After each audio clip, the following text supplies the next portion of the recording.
በስመ አብ ወወልድ ወመንፈስ ቅዱስ አሐዱ አምላክ አሜን።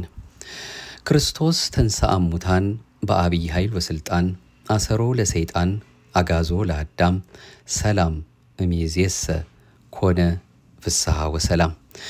የደግነት ባለቤት የምህረት አምላክ የሁላችን ጌታ ቸሮ መድኃኔ ዓለም በህይወት በጤና ጠብቆ የንስሐ ዕድሜ ሰጥቶ ዳግም በዚህ መልኩ ተገናኝተን ሰማይና ምድር ሲያልፍ የማያልፈው ቃሉን እንሰማ ዘንድ ይህችን ደቂቃና ሰከንድ ባርኮ ቀድሶ ስለሰጠን ክብርና ምስጋና ለገናና ስሙ ይሁን።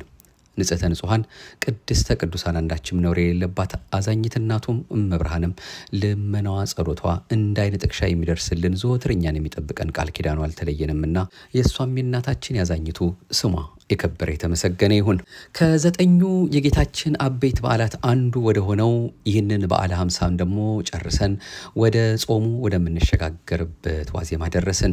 በዓለ ሃምሳ፣ በዓለ ጴንጤቆስጤ፣ በዓለ ጰራቅሊጦስ በሚል ስያሜ ነው የሚታወቀው። ይሄ በዓል እንግዲህ በተለይ ጰራቅሊጦስ ማለት በግሪክኛ የሚያጸና፣ የሚያጽናና፣ የሚያረጋጋ፣ የሚረዳ፣ የሚያስደስት ማለት ሲሆን ይህ ቅጽል የሚሰጠው ለመንፈስ ቅዱስ ብቻ ነው። እንግዲህ ይሄንኑ በተመለከተ ነው መጋቢ አዲስ ዶክተር ሮዳስ ታደሰ ይህንን የበዓለ ሃምሳን ምክንያት በማድረግ ያስተማሩትን ትምህርት እንዲህም እናደምጠው። በሐዋርያት ሥራ ምዕራፍ 1 ቁጥር 14 ላይ እንደተጻፈ የባህሪ አምላክ ኢየሱስ ክርስቶስ ሞትን ድል አድርጎ በተነሳ በ40ኛው ቀን ደቀ መዛሙርቱን ወደ ቢታንያ በማውጣት እነሆም አባቴ የሰጠውን ተስፋ እኔ ልክላችኋለሁ፣ እናንተ ግን ከላይ ኃይል እስክትለብሱ ድረስ በኢየሩሳሌም ከተማ ቆዩ ብሎ ሰማያዊ ሀብትን፣ ሰማያዊ ዕውቀትን ገንዘብ እስኪያደርጉ ድረስ በኢየሩሳሌም እንዲቆዩ አዞ በምስጋና አረገ። ስለምን እንዲያዘዛቸው ቢሉ መንፈስ ቅዱስን ከመቀበላቸው በፊት ፈሪዎች ነበሩና ጸጋ መንፈስ ቅዱስን ባልተቀበለ ሰውነታቸው አይሁድ መከራ አጽንተውባቸው ሃይማኖታቸውን እንዳይክዱ ነው። ዳግመኛም ሕሊናቸውን በተመስጦ ለማቆየት። ሌላው መንፈስ ቅዱስ የሚወርደው በጽርሐ ጽዮን ነውና ካንዱ ወደ አንዱ ሲዘዋወሩ እንዳይቀርባቸው ነው። 12ቱ ሐዋርያት፣ 72ቱ አርድእት፣ 36ቱ ቅዱሳት አንስት በማርቆስ እናት በማርያም ቤት ሆነው በይሁዳ ምትክ ማትያስን አስገብተው ሰማይ ምድር የማይወስኑትን አምላክ በማህፀኗ የተሸከመች የድንግልና ጡቶቿን ያጠባች ቅድስት ድንግል የሌለችበት ጉባኤ ከጸጋ መንፈስ ቅዱስ የተለየ ነውና የመስቀል ስር ስጦታቸውን የኢየሱስ እናት ማርያምን ይዘው በአንድ ልብ ሆነው በጸሎት መትጋት እንደጀመሩ ሉቃስ ጽፎልናል። የሐዋርያት ሥራ ምዕራፍ 1 ቁጥር 14። ከዚያም ልክ በ3 ሰዓት ከወደ ሰማይ እንዳውሎ ነፋስ ያለ ድምፅ ነጉዶ ተሰምቶ ያሉበትን ቤት መላው። ይህም የሚያስተምረን ማህደረ መንፈስ ቅዱስ የሆነች እመቤታችን ያለችበትና የምትጠራበት ጉባኤ የእግዚአብሔር መንፈስ ቅዱስ ጸጋ እንዳለበት ያሳየናል። ይህም የመንፈስ ቅዱስ ጸጋ አስቀድሞ በኤልሳቤጥ ሲታወቅ ገና እመቤታችን ደርሳ ሰላምታን ስትሰጣት ቅዱስ ወንጌል በኤልሳቤጥ ላይ መንፈስ ቅዱስ መላባት በማለት እንደመሰከረ እናያለን። ሉቃስ ወንጌል ምዕራፍ 1 ቁጥር 51። ጌታ ባረገ በ10ኛው ቀን መንፈስ ቅዱስ ስለምን ወረደ ቢሉ አንደኛ 10ሩን ሕዋሳት 10ሩን ቃላት በእውነት ብንጠብቅ ጸጋ መንፈስ ቅዱስ እንደሚሰጠን ለማጠየቅ፣ ሁለተኛ ከ10ኛው ማዕረግ የገባን እኛ ነበርንና ከጥንት ቦታችን ክብራችን እንደተመለስ ለማጠየቅ ነው። ይኸውም ለሐዋርያት በአምሳለ ነፋስ የተገለጸው መንፈስ ቅዱስ ነው። ለምን በነፋስ አምሳል ተገለጸ ቢሉ መተርጉማነ መጽሐፍተ ሐዲሳት ይህንን እንዲህ ብለው ያመሰጥሩታል። አንደኛ ነፋስ ረቂቅ ነው፣ መንፈስ ቅዱስም ረቂቅ ነውና። ነፋስ ኃያል ነው፣ መንፈስ ቅዱስም ኃያል ነውና። ነፋስ ፍሬውን ከገለባው ይለያል፣ መንፈስ ቅዱስም ጻድቃንን ከኃጥአን ይለያልና። ነፋስ በምላት ሳለ አይታወቅም፣ ባህር ሲገስጽ ዛፍ ሲያናውጽ ነው እንጂ። መንፈስ ቅዱስም በምላት ሳለ አይታወቅም፣ ቋንቋ ሲያናግር ምስጢር ሲያስተረጉም ነውና። ነፋስ መንቅሂ ነው፣ መንፈስ ቅዱስም መንቅሂ ነውና። ነፋስ መዓዛ ያመጣል፣ መንፈስ ቅዱስም መዓዛ ጸጋን ያመጣልና ነው ብለው ተርጉመውታል። ከዚያም እንደ እሳትም የተከፋፈለ ልሳን ሆኖ በእያንዳንዳቸው ላይ ተቀምጦባቸዋል። ይኸውም ልሳን ላንቃ ማለት ቋንቋን ማውጫ መነጋገሪያ እንደሆነ ሁሉ ሰዎች የሚግባቡበት ትክክለኛ መግባቢያ የሆነ ሊጻፍ ሊሰማ ሊያግባባ የሚችል የቋንቋ ሀብትን መንፈስ ቅዱስ በእሳት ላንቃ አምሳል አሳድሮባቸዋል። መንፈስ ቅዱስ በእሳት አምሳል መውረዱ ምሳሌነት ያለው ነው።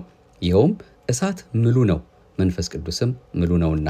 እሳት በምላቱ ሳለ ቡላድ ካልመቱ አይገለጽም። መንፈስ ቅዱስም ቋንቋ ሲያናግር ምስጢር ሲያስተረጉም እንጂ አድሮ ሳለ አይታወቅምና። እሳት ከቡላዱ ሲወጣ በመጠን ነው፣ ኋላ በእንጨት እያቀጣጠሉ ያሰፉታል። መንፈስ ቅዱስም በ40 በ80 በጥምቀት ሲሰጥ በመጠን ነው፣ ኋላ በሥራ ያሰፉታልና። እሳት ጣዕምን መዓዛን ያመጣል። መንፈስ ቅዱስም ጣዕመ ጸጋን መዓዛ ጸጋን ያመጣልና። እሳት በመጠኑ የሞቁት እንደሆነ ሕይወት ይሆናል። ከመጠን አልፎ ቢሞቁት ያቃጥላል። መንፈስ ቅዱስም በሚገባ በተጻፈው የመረመሩት እንደሆነ ሕይወት ይሆናል። በማይገባ ከተጻፈው ወጥተው የመረመሩት እንደሆነ ይቀስፋልና። እሳት ያቀረቡለትን ያቃጥላል። መንፈስ ቅዱስም የጸለዩትን ጸሎት ያቀረቡለትን መስዋዕት ይቀበላልና። እሳት ውሃ ገደል ካልከለከለው ሁሉን ላጥፋ ቢል ይቻለዋል። መንፈስ ቅዱስም ቸርነቱ ካልከለከለው ሁሉን ላጥፋ ቢል ይቻለዋልና። እሳት ዱር ይገልጻል፣ መንፈስ ቅዱስም ምስጢርን ይገልጻልና። እሳት የበላው መሬት ለእህል ለተክል ይመቻል። መንፈስ ቅዱስ የሚያደረበት ሰውነት ለገር ለትሩፋት ይመቻልና። እርሱ ባወቀ በእሳትና በነፋስ አምሳል ወርዷል። ከዚያም በሁሉም መንፈስ ቅዱስ መልቶባቸው ዓለም በሚሰማው ሁሉም በሚረዳው በ72 ቋንቋ ተናግረዋል። በሐዋርያት 72 ቋንቋ አልተከፈለባቸውም። የቀሩት ግን ከ15 በታች የወረደ የለም እንጂ 20፣ 30፣ 40፣ 50፣ 60 የተገለጠላቸው አሉ። እስራኤል ከምርኮ መልስ በኋላ በወደዱት ሀገር በሕጋቸው ይኖራሉ። ለበዓለ ፋሲካ ወደ ኢየሩሳሌም ይመጣሉ። በዓለ ፋሲካን አክብረው ከዚያ አያይዘው 7 ሱባዔ ቆጥረው በ50ኛይቱ ዕለት በዓለ ሰዊትን ያከብሩ ነበርና በዓለ ሐምሳን ለማክበር ከዓለማቱ የመጡት በእጅጉ ተገርመው እኛም እያንዳንዳችን የተወለድንበትን የገዛ ቋንቋችን እንዴት እንሰማለን? የጳርቴና የሜድ የኢላሜጤም ሰዎች በሁለት ወንዝ መካከል በይሁዳም በቀጰዶቅያም በጳንጦስም በእስያም በፍርግያም በጵንፍልያም በግብጽም በቀሬናም በኩል ባሉት በሊቢያ ወረዳዎች የምንኖር በሮሜም የምንቀመጥ አይሁድም ወደ ይሁዲነትም የገባን የቀርጤስና የአረብ ሰዎች የእግዚአብሔርን ታላቅ ሥራ በልሳኖቻችን ሲናገሩ እንሰማቸዋለን በማለት በእጅጉ ተደነቁ። ያን ጊዜ ቅዱስ ጴጥሮስ ተነስቶ ነቢዩ ኢዩኤል በምዕራፍ 2 ቁጥር 28 ላይ የገለጸውን ከዚህም በኋላ እንዲህ ይሆናል፣ መንፈሴን በሥጋ ለባሽ ሁሉ ላይ አፈሳለሁ፣ ወንዶችና ሴቶች ልጆቻችሁም ትንቢት ይናገራሉ፣ ሽማግሌዎቻችሁም ሕልምን ያልማሉ፣ ጎበዞቻችሁም ራእይ ያያሉ። ደግሞም በዚያ ወራት በወንዶችና በሴቶች ባሪያዎች ላይ መንፈሴን አፈሳለሁ ብሎ የተናገረው መፈጸሙን ጠቅሶ ሰፋ አድርጎ ነገረ ክርስቶስን ቢያስተምራቸው ቃሉን ተቀብለው 3000 ሰዎች አምነው ተጠምቀዋል። ሊቃውንትም ይህን በመያዝ በተለይ እነ ቅዱስ ዮሐንስ አፈወርቅ ዕለቷን የቤተ ክርስቲያን የልደት ቀን ብለዋታል።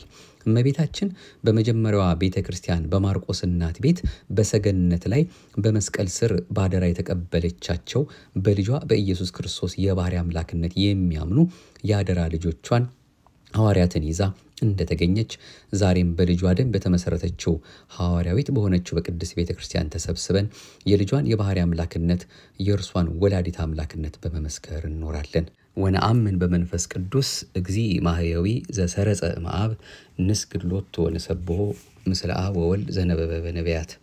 ጌታ ማህየዊ በሚሆን ከአብ በሰረጸ በመንፈስ ቅዱስ እናምናለን። በነቢያት አድሮ የተናገረ ለእርሱ ከአብ ከመንፈስ ቅዱስ ጋር እንስገድለት፣ እናመስግነው። አሜን በማለት ነው እንግዲህ መጋቢ አዲስ ዶክተር ሮዳስ ታደሰ ይህንን የጰራቅሊጦስን በዓል ከብዙ በጥቂቱ ከሙሉ በከፊሉ እጅግ በጣም ሰፊ ትንታኔ ያለውን በአንድ ወቅት አስፍረው የነበረውን ለሁላችንም ትምህርትና ሕይወት የሆነን ዘንድ በዚህ መልኩ ወደ እናንተ ያደረስ ነው። ምናልባት ይህንን መልእክት የዛሬ ዓመት በጣም በስፋት ከሌላ ምንጭ ጠቅሰን ወደ እናንተ ያደረስነው አለ ክፍል 1 ክፍል 2 እያል ወደዚያ መለስ ብላችሁ ትከታተሉታላችሁ ታዩታላችሁ ብለን ተስፋ እናደርጋለን። እንደው አንድ ሁለት ነገር እዚሁ ላይ እናከል ማሆንም ከሌላ ምንጭ ጴንጤቆስጤ ቃሉ የግሪክ ቃል ነው። ትርጓሜውም 50ኛ ማለት ነው። ጰራቅሊጦስም ማለት በጎን የሚቆም የሚረዳ የሚያጽናና ማለት ነው። አይሁድ የፋሲካ በዓላቸውን ካከበሩ በኋላ 50ውን ቀን የነጻነት በዓላቸው አድርገው ከሰነበቱ በኋላ 50ኛዋን ቀን በተለየ ሁኔታ በዓለ ሰዊት ብለው ያከብራሉ። በእነርሱ ሀገር ከመጋቢት እስከ ግንቦት ያለው ወቅት ጸደይ ወይም የእሸት ወራት ነውና ጌታችን እርሱ ባወቀ ይህን በዓለ ሰዊትን ለአዲስ ኪዳን በዓላችን ሁለት ጥቅሞችን እንዲያስገኝ አድርጎታል። የመጀመሪያው ለበዓለ ጰራቅሊጦስ ምሳሌ መንገድ ጠራጊ መተርጎሚያ ማሳመኛ መሆኑ ነው። ሁለተኛው ግን በዓሉ እንዲከበር ዋናው ምክንያት የሆነው ርደተ መንፈስ ቅዱስ የመንፈስ ቅዱስ መውረድ ጌታችን ባረገ በ10ኛው ቀን በተነሳ በ50ኛው ቀን በወረደበት ዕለት በዝርወት የነበሩ አይሁድ ሁሉ ለበዓለ ፋሲካና ከዚሁ ተያይዞ ለሚከበረው ለበዓለ ሰዊት እንደተሰበሰቡ የተፈጸመ መሆኑ ነው። በመጽሐፍ ቅዱስ እንደተጻፈው በዚያች በኢየሩሳሌም የተሰበሰቡት ሰዎች ብዙዎች ነበሩ። ከሰማይ በታች ካሉ ሕዝብ ሁሉ በጸሎት የተጉ አይሁድ በኢየሩሳሌም ይኖሩ ነበር። ይህም ድምጽ በሆነ ጊዜ ሕዝቡ ሁሉ ተሰበሰቡ ተብሎ እንደተጻፈ ሰዎቹ በጸሎት የተጉ መሆናቸውና ከእግዚአብሔር የሆነውን ለመቀበል ዝግጁ መሆናቸውን በክርስቶስ አምላክነት አምነው የቤተ ክርስቲያን መሰረት እንዲጣል ምክንያት ሆኗል። የሐዋርያት ሥራ ምዕራፍ 2 ቁጥር 5 ሰዎቹ እንደተጻፈውም ነገሩ ከእግዚአብሔር መሆኑን ለመመርመር ጊዜ አልፈጀባቸውም። ተገርመውም ተደንቀውም እንዲህ አሉ፣ እነሆ እነዚህ የሚናገሩት ሁሉ የገሊላ ሰዎች አይደሉምን? እኛም እያንዳንዳችን የተወለድንበትን የገዛ ቋንቋችንን እንዴት እንሰማለን? እግዚአብሔርን ታላቅ ሥራ ወይም የእግዚአብሔርን ታላቅ ሥራ በልሳኖቻችን ሲናገሩ እንሰማቸዋለን በማለት ቅዱስ ሉቃስ እንደዘገበው በሐዋርያት ሥራ ምዕራፍ 2 ሥራውን የእግዚአብሔር አድርገው ለመቀበል ረድቷቸዋል። ተገርመውና ተደንቀውም አልቀሩ። የቅዱስ ጴጥሮስን ስብከት ሰምተው አምነው የተጠመቁት ብዙዎች ናቸው። ቃሉንም የተቀበሉ ተጠመቁ። በዚያም ቀን 3000 የሚያህል ነፍስ ተጨመሩ። በሐዋርያትም ትምህርትና በህብረት እንጀራውንም በመቁረስ በጸሎትም ይተጉ ነበር የሚለው ለዚህ አብይ አስረጂ ነው። በዚሁ በሐዋርያት ሥራ ምዕራፍ 2 ቁጥር 41 ይህች ዕለት ከላይ እንደገለጽ ነው የቤተ ክርስቲያን የልደት ቀን የምትባለውም ለዚህ ነው። መንፈስ ቅዱስ የወረደባት በ3000 ሰዎች ጥምቀት መስፋፋት የጀመረችባት ሐዋርያትም ፍሩሃኑ ጥቡዓን ደፋሮች ሆነው በእውቀት በልጽገው በአይምሮ ታድሰው ዓለሙን ለመለወጥ ኃይል ያገኙባት ዕለት ናት። ቅዱስ ዮሐንስ አፈወርቅ እነዚህ ነገሮች አስታውሶ ሲናገር መንፈስ ቅዱስ ባይወርድላት ኖሮ የቤተ ክርስቲያን ህልውና ኮስምኖ ቀጭጮ ይቀር ነበር። ስለዚህም በሚገባ አነጋገር ይህች ዕለት የቤተ ክርስቲያን የልደት ቀን ትባላለች ብሏል። ከዚህም የተነሳ ሌሎች ሊቃውንትም ዕለቲቱን የበዓላት ሁሉ እመቤት እንደሚሏት ብፁዕ አቡነ ጎርጎርዮስም ገልጸውታል። በኢትዮጵያ ኦርቶዶክስ ተዋሕዶ ቤተክርስቲያን ታሪክ መጽሐፋቸው ከላይ በተጠቀስናቸው እንግዲህ አበይት ምስጢራት ምክንያት በዓለ ጰራቅሊጦስ ከትንሣኤ በኋላ በ50ኛው ከእርገት በኋላ በ10ኛው ቀን በድምቀት ይከበራል። እንደሚታወቀው ሁሉ የትንሣኤ በዓላችን የሚፈጸመው በዚህ ዕለት በመሆኑ የትንሣኤው ቃለ እግዚአብሔር በዚህ ዕለት ይፈጸማል። በዓሉ ጌታችን በመዋዕለ ሥጋዌው ለቤተ ክርስቲያን ከእናንተ ጋር ስኖር ይህን ነግሬያችኋለሁ፣ አብ በስሜ የሚልከው ግን መንፈስ ቅዱስ የሆነው አጽናኝ እርሱ ሁሉን ያስተምራችኋል፣ እኔም የነገርኳችሁን ሁሉ ያሳስባችኋል እና ያመኑትንም እነዚህ ምልክቶች ይከተሏችኋል፣ በስሜ አጋንንትን ያወጣሉ፣ በአዲስ ቋንቋ ይናገራሉ ሲል የገባው ኪዳን የተፈጸመበት ተደርጎም ይከበራል። በእኛ ቤተ ክርስቲያን ሊቃውንት በፍትሐ ነገሥት የገለጹትን በማሰብ በመንፈሳዊ ሐሴት በቃል እግዚአብሔር ይከበራል። ፍትሐ ነገሥታችን ትንሣኤን ባከበራችሁ በ50ኛው ቀን እርገቱን ባከበራችሁ በ10ኛው ቀን በዓለ ጰራቅሊጦስን አክብሩ፣ ደገኛ በዓል ይሆንላችሁ። ጌታችን ኢየሱስ ክርስቶስ በዚያ ዕለት በ3 ሰዓት መንፈስ ቅዱስን ሰዶልናልና በፈቃዱ መንፈስ ቅዱስን የተመላንበት ጸጋውን ሀብቱን ያገኘንበት እርሱ በእኛ እንዳደረብን መጠን በ72 ቋንቋ የተናገርንበት ክርስቶስ እግዚአብሔር የባህሪ አምላክ እንደሆነ ለአሕዛብ ለአይሁድ ያስተማርንበት ቀን ነውና ይላል። ስለ አከባበሩም ተጨማሪ ሁኔታዎችን ያትታል። ይኸውም ትንሣኤውን በመብልና በመጠጥ እንዳከበር ነው፣ በዓለ ጰራቅሊጦስን ደግሞ በጾም በጸሎት እናክብረው የሚል ነው። ፍትሐ ነገሥት ትርጓሜ አንቀጽ 19 ገጽ 264። ይሄ ደግሞ በዓላት ከተባለው መጽሐፍ ያገኘ ነው። ይህንኑ የሚያጠናክርልን መረጃ ነው። እንግዲህ ከመንፈስ ቅዱስ ጋር በተያያዘ እጅግ በጣም በርካታ ቁም ነገሮችን ወደፊት እያመጣን ስለምንሰማ ለጊዜው ይሄንን ገታ እናደርግና በዓለ ጰራቅሊጦስን ባከበርን ማግስት የሐዋርያት ጾም በተለምዶ የሰኔ ጾም የምንለውን እንቀበላለን። ቀኑ በየዓመቱ የተለያየ ሊሆን ይችላል። ለምሳሌ ዘንድሮ 2017 ዓመተ ምህረት የሚጀምረው ሰኔ 2 ወይም በፈረንጆቹ ጁን 9 ሲሆን የሚፈታው ሁሉ ጊዜም ሐምሌ 5ን አይለቅም፣ ሐምሌ 5 ነው። ስለዚህ ወደ 32 ቀን ገደማ ይጾማል ማለት ነው። ትንሣኤን ተከትሎ ስለሆነ በየዓመቱ ቀኑ ይቀያየራል። ዋናው ለምንድነው የምንጾመው ነው? ብዙ ጊዜ ሰዎች እንደው አንዳንዴ በስንፍና በድካም በተለያየ ስጋ ፍላጎትም ሊሆን ይችላል ብቻ እግዚአብሔር ባወቀ ይሄ የቄስ ጾም ነው ይሄ እንደዚህ ጾም ነው እያሉ የሚናገሩት አለና ያንን የግድ ማሸነፍ ስላለብን ቅድስት ቤተክርስቲያናችን ደግሞ የሰጠችን 7 አጽዋማት አሉና 7ቱንም አጽዋማት ደግሞ ሁላችንም መጾም ስላለብን እንደሱ እንዳምላካችን ፈቃድ ይሄንኑ በተመለከተ አንድ ማስታወሻ ለማቀበል ያህል ነው። ከ7ቱ አጽዋማት አንዱ የሆነውን ይሄንን የሰኔ ጾም ወይም የሐዋርያትን ጾም ለምን እንጾማለን ለሚል ጥያቄ ቢኖር ምላሹ እንዲህ ነው። ሐዋርያት መንፈስ ቅዱስን ከተቀበሉ በኋላ ለስብከተ ወንጌል ከመሰማራታቸው በፊት የጾሙት ጾም ነው። ይኸውም ከበዓለ 50 ከበዓለ ጰራቅሊጦስ ማግስት ሰኞ የሚጀምር ጾም ነው። መፈሰኪያው ወይም መፍቻው ቅዱስ ጴጥሮስና ቅዱስ ጳውሎስ ባረፉበት በሐምሌ 5 ቀን ነው። አበጋዞቹን መናገር ነው እንጂ በዚያን ቀን ሃይማኖታቸውን መስከረው የሞቱ ሰማዕታት ቁጥር አያሌ እንደሆነ ቤተክርስቲያን ታስተምራለች። በዓለ ጰራቅሊጦስ ልክ እንደ አብይ ጾም መግቢያው በየዓመቱ ይለያያል። የጾሙ ቁጥር ከ15 እስከ 49 ቀናት ከፍና ዝቅ ይላል። በሰኔ ወር ስለሚጾምም የሰኔ ጾም እየተባለ ይጠራል። እንዲሁም ሐዋርያት የጾሙትን መሰረት ወይም ተምሳሌት አድርገን በጥንት ዘመን ወደ ጦር ሜዳ ለመሄድ የሚዘጋጁ ወይም ግዳጃቸውን ጨርሰው የተመለሱ ወታደሮች በተሳሳተ በተገደፈ ይቅር በለን ለማለት በቀኖና የሚጾሙት ስለሆነ የወታደር ጾም የሚል ስያሜ በሕዝቡ ዘንድ ወጥቶለታል። አባ ጎርጎርዮስ ይህን ጽፈውታል። የጾሙ መግደፊያ ሐምሌ 5 ቀን ስለሆነ ይመስላል የጴጥሮስ ጾም ወይም የጴጥሮስ ወጳውሎስ ጾም በማለት የሚጠሩትም አሉ። ያም ሆነ ይህ ጾም ጥንታዊ መሆኑ አያጠያይቅም። ጾመ ሐዋርያት ተብሎ መጠራት የጀመረው ከኒቄያ ጉባኤ በኋላ መሆኑ ይነገራል። ከዚያም ቀደም ብሎ የደቀ መዛሙርቱ ጾም ይባል ነበር። ጌታችን በመዋዕለ ሥጋዌው ደቀ መዛሙርቱ ይህን ጾም እንደሚጾሙት እንዲህ ተናግሮ ነበር።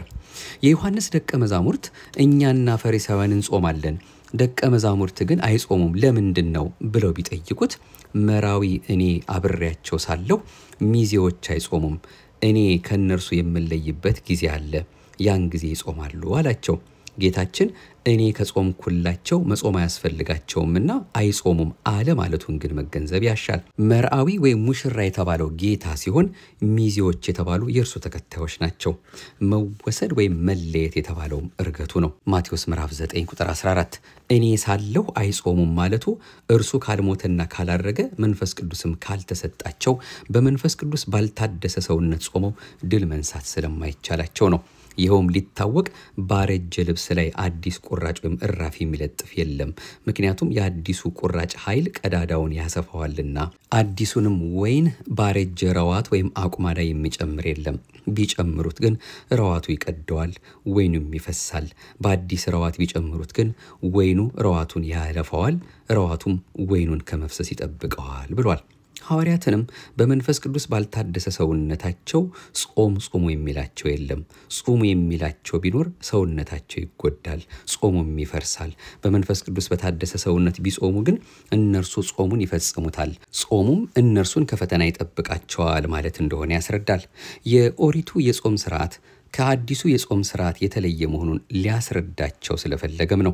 በመሆኑም ቅዱሳን ሐዋርያት ለስብከተ ወንጌል ወደ ኢየሩሳሌም ከማቅናታቸው ቀደም ብለው መድህን ጌታ ኃይል እንዲሰጣቸውና እንዲረዳቸው በጾም በጸሎት ጸንተው ጠይቀውታል። እኛም ቅዱሳን ሐዋርያትን ምሳሌ አድርገን ከነርሱ በረከት ለመሳተፍ ከጰራቅሊጦስ በሚቀጥለው ቀን ጀምረን እንጾመዋለን። የምንጾመውም ተገደን አይደለም፣ ወደን ፈቅደን ደስ እያለን ነው እንጂ። ይህን ጾም ከሌሎች አጽዋም ጋር አንድ አድርጎ ሁሉም ሊጾመው እንዲገባ የታወጀ ቢሆንም ብዙ ሰዎች አይጾሙትም። ምናልባትም ሐዋርያት የጾሙት ጾም ስለሆነ ይመስላል። ሊጾሙ የሚፈልጉትንም ሰዎች የቄስ ጾም ስለሆነ እናንተን አይመለከታችሁም በማለት ሲያከላክሉና የሚጾሙትንም ሲነቅፉ የሚደመጡ ድኩማን አሉ። ይህም ተሳስቶ ማሳሳት ደክሞ ማዳከም ነው። አንድ ሰው በአንድ ወቅት እኔ ስጋ ወዳለሁ ስለዚህ ከአብይ ጾም በቀር ስጋ ሳልበላ መኖር ስለማይቻለኝ ሌሎቹን አጽዋም አልጾምም ብለውኛል። ለራስ የማይቻለንም ነገር በሌላው ላይ መጫን አግባብነት የለውም። ያለ በቂ ምክንያት ጾምን መሻር መብልን ወዶ ስስትን በማጉላት የሚሆን ኃጢአት ነው። የሚጾሙትን መንቀፍና እንዳይጾሙ ማከላከል ደግሞ ድርብርብ ጥፋት ነው። ይህንን ጾም የምንጾመው ሐዋርያት ጾመው ጸልየው ድል ያደረጉትን ዓለም እኛም የምናሸንፍበትን ኃይል እንዲሰጠን ፈጣሪያችንን አምላከ ሐዋርያትን ተለመነን እያለ ለመማጸን ነው። ታዲያ ድል ለማድረግ የተደጎሰ ጋሻ የሚሆን ጾም መሳሪያችንን እንጣለውን ደግሞ ፈቃደ ሥጋችንንም አላሸነፍንምና መጾም ይገባናል። በቤተ ክርስቲያን ለቄስና ለምእመን ተብሎ በክህነት ደረጃ የተለየ ጾም የለም። ጾመ ሐዋርያት የቄስ ጾም ነው እያሉ ከማመካኘት መጾሙ ከበደኝ የሥጋዬ ፈቃድ አሸነፈኝ ብሎ እውነቱን ተናግሮ ማረፍ ይሻላል። ነቢዩ ሙሴ ከእግዚአብሔር ሕገ ኦሪትን ተቀብሎ ለሕዝቡ ከማስተማር አስቀድሞ እንደጾመ ጌታችንም እከብራይል ክቡር አምላክ ሲሆን ወንጌልን ለሕዝቡ ከማስተማር አስቀድሞ እንደጾመ ሐዋርያትም ከበዓለ 50 ወይም በበዓለ 50 መንፈስ ቅዱስ ከወረደላቸው በኋላ ለሕዝቡ ወንጌልን ከማስተማራቸው አስቀድሞ ጾሙ። ታዲያ እኛ እነርሱን አብነት አድርገን ብንጾም ጉዳቱ ምንድን ነው? ደግሞስ እኛ ለጾምን ሌላው ምን አንገበገበው? ቅናት፣ ክደት ወይስ ሰይጣንነት? ተወዳጆች ሆይ በመጾማችን አንጎዳም። ይልቅስ በፍቅርና በትህትና እንመላለስ። ይልቅስ እየጾምን ተቀባይነት ያለውንና ተቀባይነት የሌለውን ወይም የሚጠቅምንና የማይጠቅምን ጾም ጠንቅቀን እንወቅ። እንግዲህ እነዚህ ሁለት ርዕሶች ለዛሬ እንደሱና አምላካችን ፈቃድ ልንሰማው ከሚያስፈልገን ከጰራቅሊጦስም ከሐዋርያት ጾምም ጋር በተያያዘ የነገረን ያስተማረንን የአምላካችንን ትምህርት ነው እንግዲህ የተከታተልነው። በነጻች በጎላች በተረዳች በአንዲቷ ኦርቶዶክሳዊት ተዋሕዶ ቤተክርስቲያናችን እምነት ስርዓትና ትውፊት ስንመላለስ ይኸው በዚህ መልኩ አምላካችን እንደሚያስተምረን ልብ ልንለው ያስፈልገናል። የመንፈስ ቅዱስን ነገር እጅግ በጣም ሰፊ ከመሆኑ የተነሳ በብዙ መልኩ የምናየው ስለሆነ በቀጣዩም ከዚሁ ጋር በክፍል 2 የምናየው ሌላ መልእክት ይኖረናል። ያንንም በጊዜው ጊዜ እንመለስበታለን። ለዛሬ በክፍል 1 ግን የጰራቅሊጦስን ትርጓሜና ጾምን ለምን እንደምንቀበል ሁለቱን አያይዘን በአንድ ቀን ስለሚሆኑ ወይም ደግሞ ያው ጰራቅሊጦስን በተቀበል በማግስቱ ጾሙንም ስለምንቀበል አያይዘን ለማድረስ ስለወደድን ነው። የሰማኑን በልባችን ያሳድር። ለደጋጎቹ ሐዋርያት የገለጸውን ምስጢር ለኛም ገልጾልን በጽናት በትጋት በጥብዓት እሱን አምላካችንን በማወቅ የምንኖርበትን ጥበቡን ማስተዋሉን የደግነት ባለቤት እንዲያበዛልን አሁንም ፈቃዱ ይሆንልን። እንደ ቅድስት ቤተክርስቲያናችን ትምህርት ጰራቅሊጦስ ማለት እንግዲህ እንደ ትርጓሜው መንጽሂ የሚያነጻ፣ መጽንዒ የሚያጸና፣ ናዛዚ የሚያረጋጋ፣ መስተፍስሒ የሚያስደስት፣ ከሳቲ የሚገልጽ፣ መስተስሪ ኃጢአትን የሚያስተሰሪ መሆኑ ይታመናልና በዚህ ሁሉ አምላካችን በቸርነቱ ቅዱስ መንፈሱን ልኮልን ለኛም የሚያጸና የሚያጽናናውን ሚስጥሩን የሚገልጸውን ቅዱሱን መንፈስ እንዲልክልን የቸርነቱን ሥራ እንዲሰራልን ፈቃዱ ይሆንልን። አንተ ግን የመንፈስን መንገድ አስተምረን፣ በመንፈስም መንገድ ምራን፣ የመንፈስን ሕግ አስረዳን እያል በቅዳሴያችን እንደምንለው ሁልጊዜም በእሽታ መንፈስ እንዲደግፈን በቅዱስ መንፈሱ እንዲያመላልሰን የመድኃኔዓለም የተቀደሰ ፈቃዱ ይሁንልን።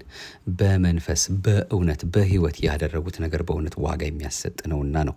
ስለዚህ በዚህ መልኩ እንድንመላለስ እሱ አምላካችን በቸርነቱ እሱን ወደ ማወቅ እንዲያደርሰን ፈቃዱ ከሁላችን ጋር ይሁንልን። እመብርሃን አዛኝቱ ንጽሕተ ንጹሐን በሐዋርያት ጊዜ ማለትም መንፈስ ቅዱስ በወረደ ጊዜ በመካከላቸው ነበረችና በእውነት ለሁላችንም በልባችን ተገኝታልን የሁላችንም መጨረሻ በእናትነት ፍቅሯ እንድታሳምርልን ልጅ ወዳጄ እያለች የምንጸናበትን የምንበረታበትን በትጋት የምንኖርበትን እሷ መንገዱን እንድታሳየን እንድታመለክተን ምልጃዋ እንዳይለየን ፈቃዱ ይሁንልን። አሜን። ይቆየን። ጾሙንም በሰላም አስጀምሮ ደግሞ ለዚያ ለደጋጎቹ ሐዋርያት ለቅዱስ ጴጥሮስ ወጳውሎስ የረፍታቸው በዓል መታሰቢያ ለሐምሌ 5 ለዚያም እንዲያደርሰን በጾሙም የምናገኘውን ነገር ሁሉ በቸርነቱ ሳናጉረመርም ደስ ብሎን እየጾምን ጾም መጣልን ብለን ደስ ብሎን እየጾምን ዋጋ ለምናገኝበት ነገር እንዲያተጋንና አሁንም ጥያቄዎቻችንን በጾም ወደ አምላካችን ይሄ አጀንዳ አለኝ ብለን አድርሰን እርሱ አምላካችን የልባችን መሻት መልካሙን ነገር ሁሉ ከኃጢአት በስተቀር እንዲፈጽምልን የተቀደሰ ፈቃዱ ከሁላችን ጋር ይሁንልን። አሜን። ይቆየን። ሀገራችን ሕዝባችንን መድኃኔዓለም አሁንም በዓይነ ምሕረቱ ይመልከትልን፣ በቅዱስ መስቀሉ ይዳብስልን፣ ቅድስት ቤተክርስቲያናችንን ከፈተና ይጠብቅልን። እኛንም በመውጣት በመግባታችን በሄድንበት ባለንበት በተበተንበት ቦታ ሁሉ እሱ ደግነቱ በስቶልን ለደገኛው ክብር እንዲያበቃን የእሱ የአምላካችን የቃሉ ባለቤት የድንግል ማርያም አንድያ ልጇ አምላከ ቅዱሳን ፈቃዱ ከሁላችን ጋር ይሁንልን። አሜን። ይቆየን። አቤቱ አንተን መፍራትን በልቦናችን በጎ አምልኮትህንም በህሊናችን ጨምር። በነጻች በጎላች በተረዳች በአንዲቷ ኦርቶዶክሳዊት ተዋሕዶ ቤተክርስቲያናችን እምነት ስርዓትና ትውፊት የምንከታተለውን ይህንን መንፈሳዊ የዩቲዩብ አገልግሎታችንን ማህደረ ተዋሕዶን ለሚያደምጡ ሁሉ ማዳረሳችሁ እንዳትረሱብን ከወዲሁ በአጽንኦት መልእክቱን እናስተላልፋለን። የዛሬው መልእክቶቻችን እንግዲህ ያገኘነው በመጋቢ ሐዲስ ዶክተር ሮዳስ ታደሰ ተጽፎ ከነበረው መልእክት በዓላት ምን ለምን እንዴት ከተባለው ደግሞ በዲያቆን ብርሃኑ አድማስ ተጽፎ ከነበረውና እንዲሁም ደግሞ በመምህር ቃኘው ወልዴ ጾምና ምጽዋት ክል ስትም በ2012 ዓ.ም ታትሞ ከነበሩት መጽሐፍት ነው። እግዚአብሔር አምላካችን ለሁሉም በእውነት የሕይወትን ቃል ያሰማልን፣ በእድሜ በጸጋ የፍቅር አምላክ በቸርነቱ ይጠብቅልን። አሜን። ቆየን የቀጠሮ ሰዎች ይበለን። ሰላም እግዚአብሔር ከሁላችን ጋር ይሁን። አሜን።